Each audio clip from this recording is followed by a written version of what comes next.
Hello everyone, my name is Denise and today I have my university and junior college friend Lu Zhengping with us to talk about caregiving. He is a very experienced at caregiving and his wife who passed away, her name is Serene and she had some conditions that required really intensive caregiving. But before we begin, I'd just like to get Zhengping to give us a quick introduction of himself. Yeah, time is over to you now, dear. Hello. All right. Hi, Denise. Hi, everyone.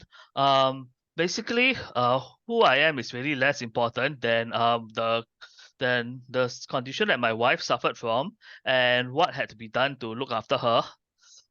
Basically, she's first she suffered from seizures in late 2013, and they basically left her unconscious for short periods at first. And during this time, we dated on and off, but by the time I fully got back together, things were actually getting worse, even though we didn't really realize it yet. She was struggling with it, and I never realized how bad it could get. Epilepsy is actually simplifying it a lot because epilepsy is really more a symptom than any kind of underlying condition. It is caused by something, but we never really found out what it was. Okay, if Yep, I'm hearing you correctly, Serene is 1 year younger than us, right? yep, correct. So Serene, she's a medical doctor. We met her at NUS and she got frontal lobe epilepsy. Yep, that's right. Okay, so sorry, continue. Okay, so um, epilepsy is basically a symptom and not really the underlying condition, which was never found out. But basically, there were good and bad seasons. But looking back, I could see a decline in her cognition, her decision making, her empathy, and unfortunately, all of this was on top of the ever-present danger of seizures. Sometimes she might just turn off, just switch off, start twisting to her left and collapse on the ground and start jerking about. Those were the really, really scary ones. But probably no less dangerous were those where her brain just kind of switch off, and she could still talk, she could still stand upright, but she didn't know where she was, she didn't know what date it was, and needed help with getting around and understand. And until she finally came back to reality, she needed to be helped around in case she harmed herself or fell down or whatever. And in 2018, she eventually lost the ability to walk around unaided, so she had to be wheelchaired everywhere. Okay, so Um, trying to tell us, Yep. or trying to tell me now that in spite of all this, you chose to marry her. Yep, that's right. Okay, I just wanna like really just zoom into that. I mean, like, what made you have that kind of unconditional love for her? Mm. Where was it coming from?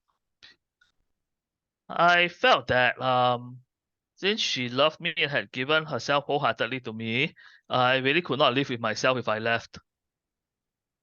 It's really doing your duty, getting down to the very philosophy that drives you. Um, and if you really take your marriage vow seriously, in sickness and in health, that is what it means. Plus, while we were married, we actually thought that she was getting better and she was on an uptrend. Although we realized later that was just temporary, there will still be good and bad seasons, and this was a particularly good one. We thought she would get better, but she didn't. But whether she got better or not, that did not change my duty or what I would have to do for her. Okay, so I mean, this philosophy that you're talking about, if you could articulate it in one sentence, what would it be? Well, it is to it's really to live out your marriage vow. You vow it before God and you live it out with His help. That's it. That's what in sickness and in health means, and I very, very proud of what we accomplished together, even if it was just for a short time. But how, okay, you say it's a short time, but I think it was like 5 years, right? We were married for just under 4 years, but I was caring for her for 2 years before that. It might have been 6 or 7 years, I suppose. Yeah, So but in that is total, you yeah, did for her for 7 years as her frontal lobe epilepsy deteriorated. yep, that's right. Okay, so how was it like looking after Serene for all those years? Okay. There were good and bad seasons, I might say. Like if she sometimes she would when she saw her neurologist, he would adjust her medication slightly. There were good and bad seasons. There were times where she would seize many times a day, or there were whole months where there wouldn't even be a single seizure. But the problem was that those seizures always came back. So we learned to take each day as it came, and to prepare. I basically had to prepare just in case that any lull came to an end, and like she would have to go back to the hospital. Suddenly, she would fall into status epilepticus, which is a seizure loop where one seizure led to another and it had to be stopped by medical intervention. That was when she would have to go to the hospital A&E, and I would have to get her admitted, get her looked at, file for insurance, all that sort of thing. And it quickly became very draining, but again, one day at a time, and trust God for the strength to see it through.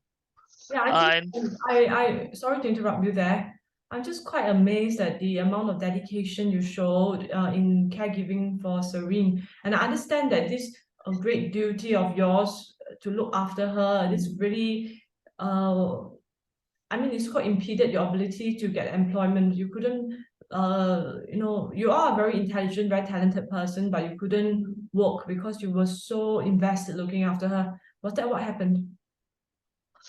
I was able to support us by working freelance. Um, Unfortunately, I would say that probably the single biggest mistake I made was quitting my full-time job to look after her. This is something a lot of caregivers do, and I would actually advise that even though this sounds like the obvious thing to do, it really isn't, because you're going to need a steady income to be able to look after your loved one, to be able to arrange for transport, for medicine, for treatment, all that. Basically, everything that the treatment needs, it costs money, and a stable income is critical for that. So I quit my job and I was earning just barely enough for us both to live on. It's basically added a lot of financial pressure, and every day I couldn't give to my freelance job made me feel very, very guilty. So it ended up putting a lot more pressure on us that really should not have happened. And looking back, I probably would have, if I could had to do it again, I would probably stay in my full-time job and find a way to outsource the help, the day-to-day help that we needed. I suppose if I could summarize it, basically you are the leader of your loved ones' well-being. Almost anybody can change their diapers or take them around for outings or even or basically do all the basic mobility tasks, but only your next of kin, your parent, as a spouse, only you can take the leadership needed to bring this about and to secure the best possible outcome. That is what only you should be doing. Okay, I got what you mean. I got what you mean.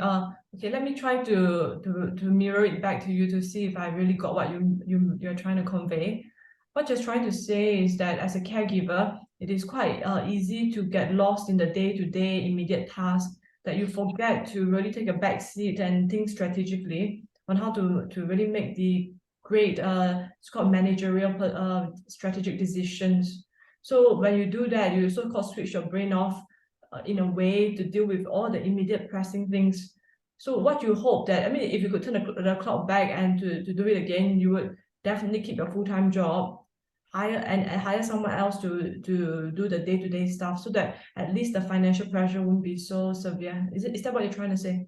Yep, to be able to focus on the big picture and what to basically take the lead rather than get lost in the day-to-day minutiae.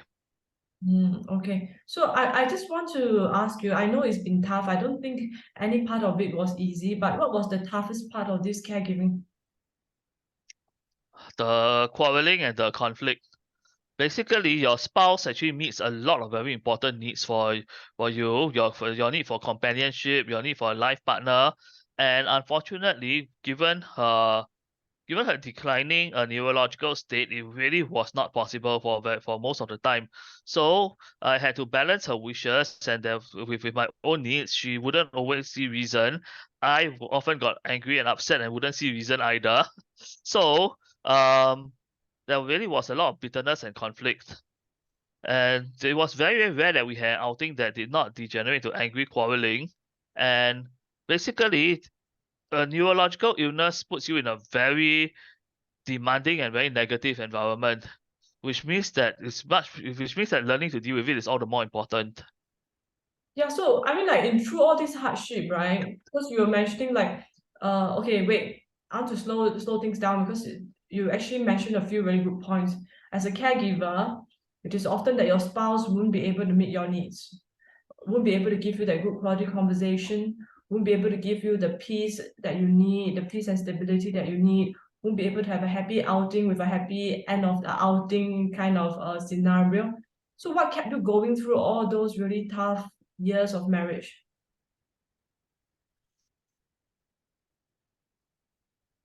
First of all, I would say God's help. Um, Now this sounds basically having faith and having a foundation, a reason for doing what you're doing is probably the most important thing that you can have. It's basically it would be very I've often said that it would be very strange if faith didn't give you the capacity to handle this. Yeah, yeah. And yeah, I'm going to talk about something more juicy that is actually going around a lot of caregivers forum, which is like if your spouse can no longer meet your needs and you're the caregiver, are you then entitled to have an affair? Sorry, I know this is like so bizarre, but what will your answer be? well, if your marriage vow is to honor each other before God, then in the end the foundation is that God hears it. And then in that case, cheating will never ever even be a possibility. Mhm. Okay, it makes sense. Because yeah, Continue. so to avoid it, to manage this is basically about understanding what needs your spouse meets and how to basically a lot of this is emotional.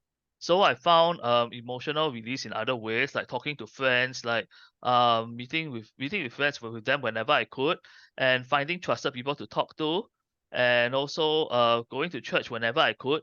I also memorized hymns and sang them in the shower. But basically, the idea was to get the emotional and spiritual needs met. So that actually gave the foundation needed that the circumstances could not take away. Very good. I really admire that. And I think what comes to mind now is one of my teachers. He's a moral theologian. His name is Father David Garcia. He said this, uh, you might be trapped on a boat, just you and your spouse, and you're dying of thirst. But if you drink the water from outside, you'll die even faster. So I think he was using that as a metaphor for having an affair. If let's say you're already being crushed with the load of looking after your spouse and also all the financial pressure, at the same time you add an affair to that, I think you're gonna not be able to last Yep, long, right? Because you're like yep. salty water, you die even faster. So that I thought that's something that is worthy to talk about. There is also basically I don't think I would be able to handle the guilt and such. So basically, affairs are basically a way of we don't basically they I would say if you're considering it, don't do it. It will you will it's I really would not have been able to live with myself after that. Mhm. Yep. That, So that, yep. that speaks a lot to your character. That's something that's Yep. very admirable. Yep. So basically, it all boils down to the meaning that you find in it, and your faith in God, and the ultimate significance of it makes that it makes having an affair unthinkable.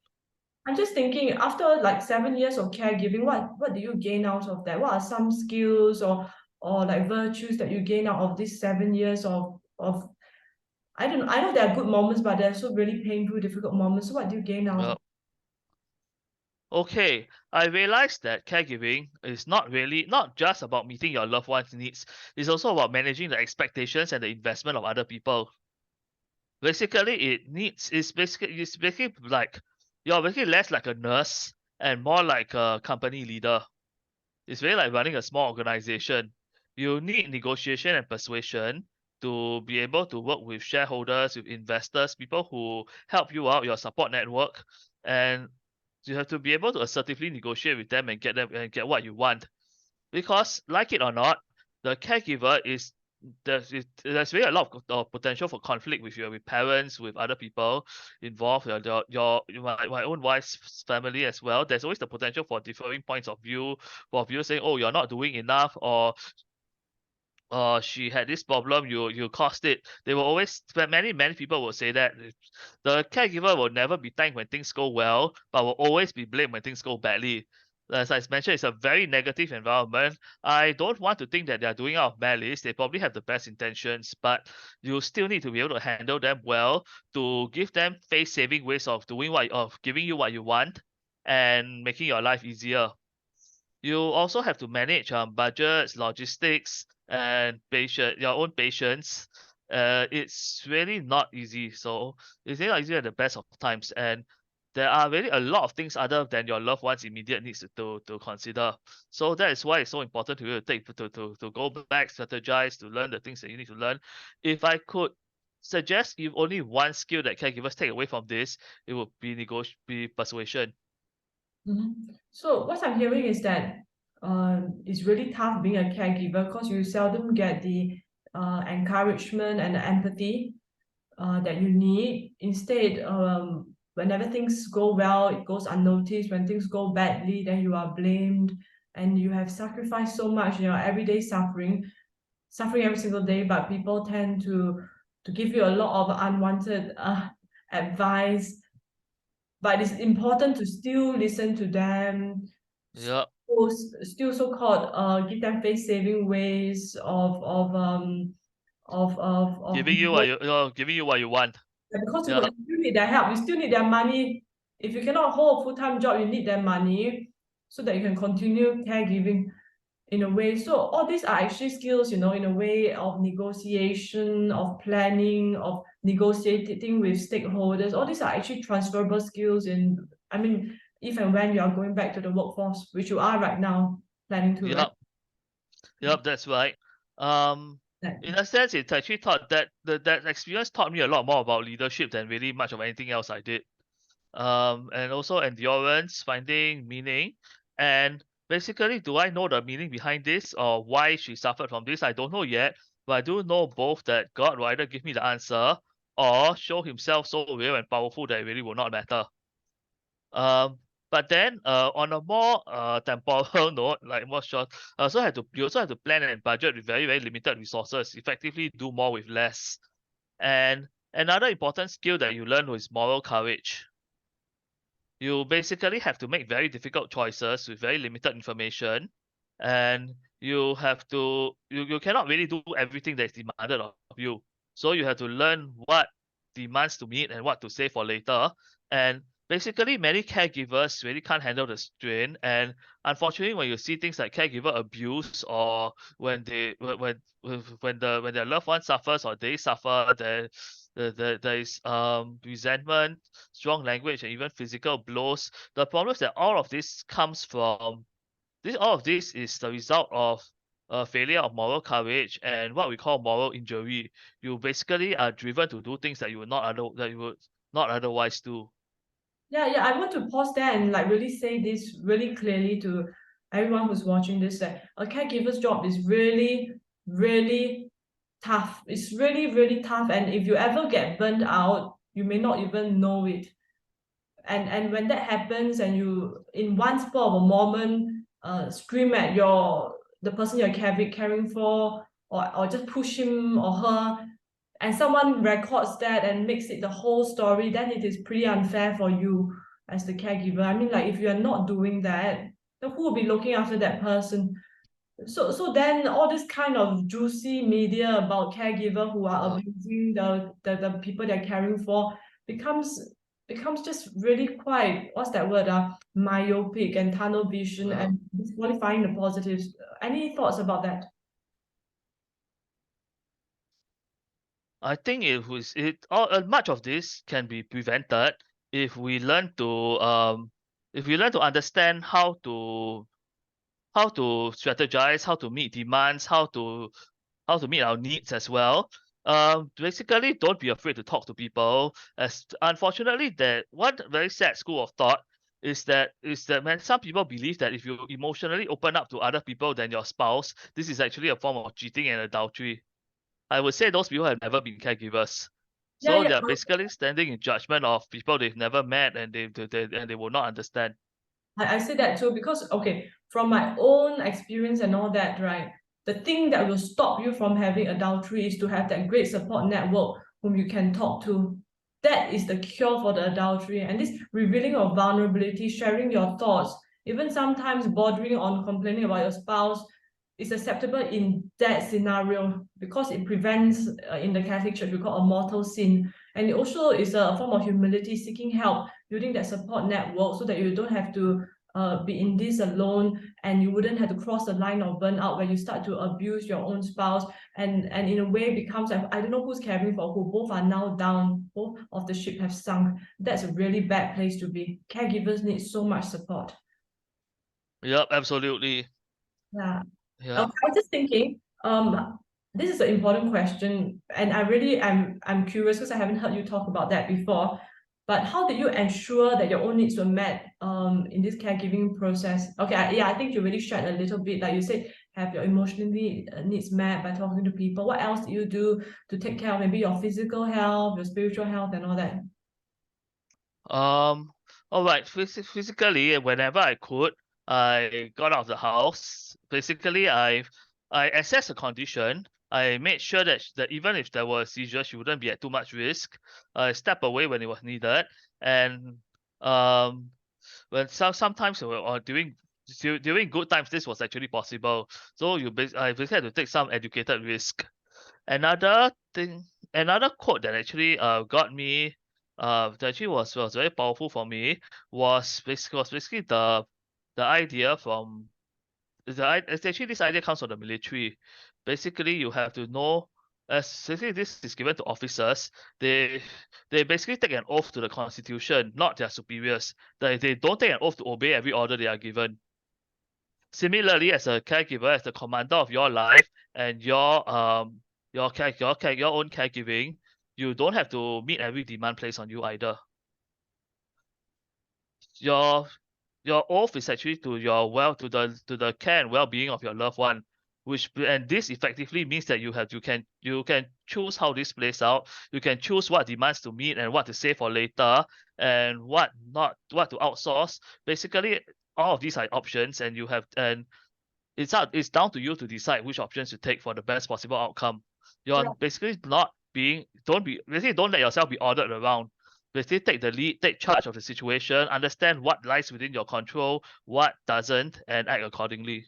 Yeah, I think especially for Serene's case, because of the frontal lobe epilepsy, she really lacked empathy, and like some of her traits, she developed some antisocial traits, if I could put it in my language, and that can make her very demanding. So it is very important to triage which commands or which of her requests needs to be obeyed right at once and which can be delayed, so that you make space for your own self-care, so that the boat will not sink, so that both of you can survive. So that's so important, and if you're constantly self-sacrificing and all that, that will sink the boat. And when you're down, who's going to look after her?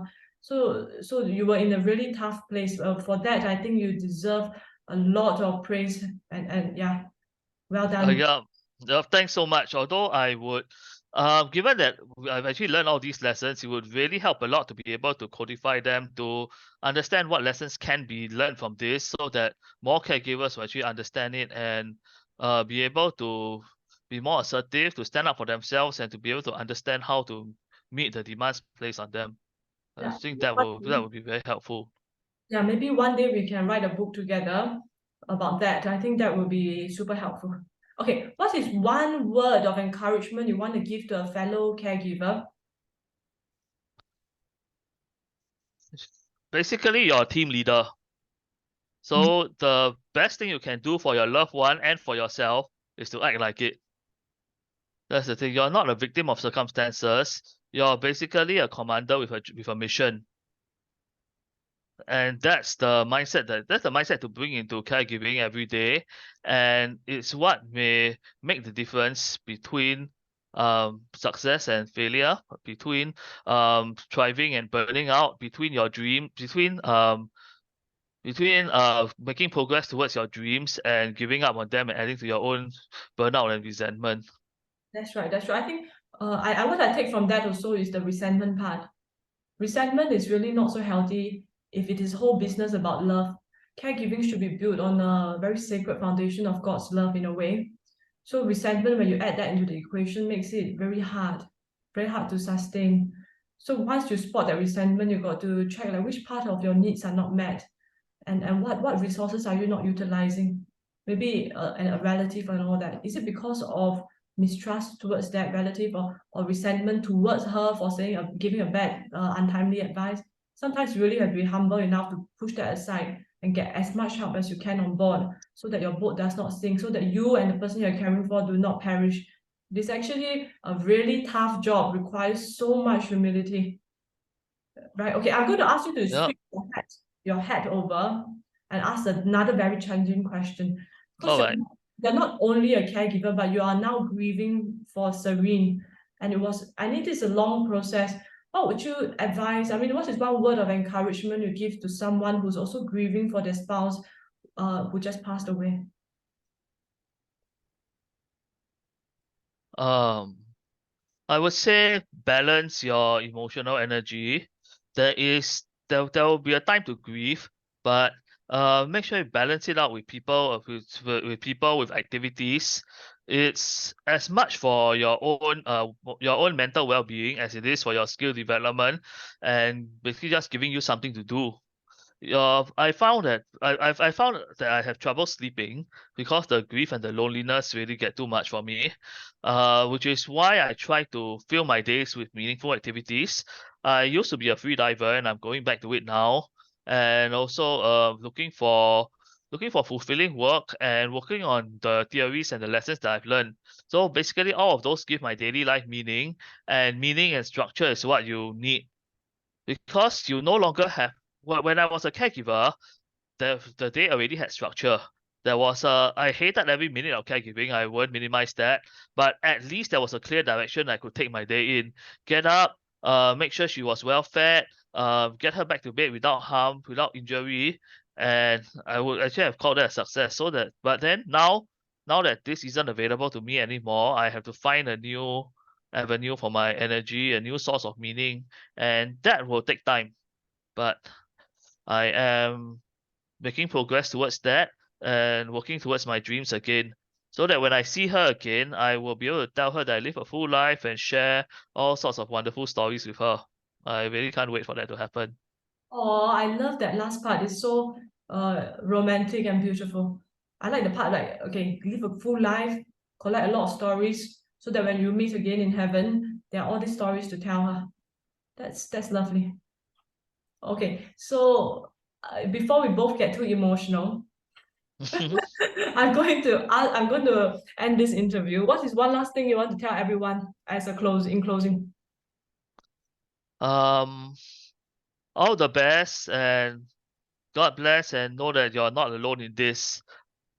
Yeah, that's the and use what's available to you, strategize, and work to basically take command. I think that is the best thing you can do for yourself You and are your loved one. you're a commander, you're not a nurse. You're a commander, you're not a nurse. I think that's something you need to repeatedly tell ourselves. We are a commander, we're not the nurse. Otherwise, you get lost very quickly in all the daily tasks. And before you know it, there's no clear strategy. So I think that's one of the major points I took away from today's interview. Yep, I'm really glad to help out. Yep. Okay, thank you so much, Chen Ping. Okay, so guys, that's all for today's interview. Thank you so much for listening. I hope that it's been helpful. And if it has, kindly press like, share, and subscribe. And thanks, Chen Ping, for coming on. Okay, you're welcome. Thank Bye, you. everyone, and God bless. God bless.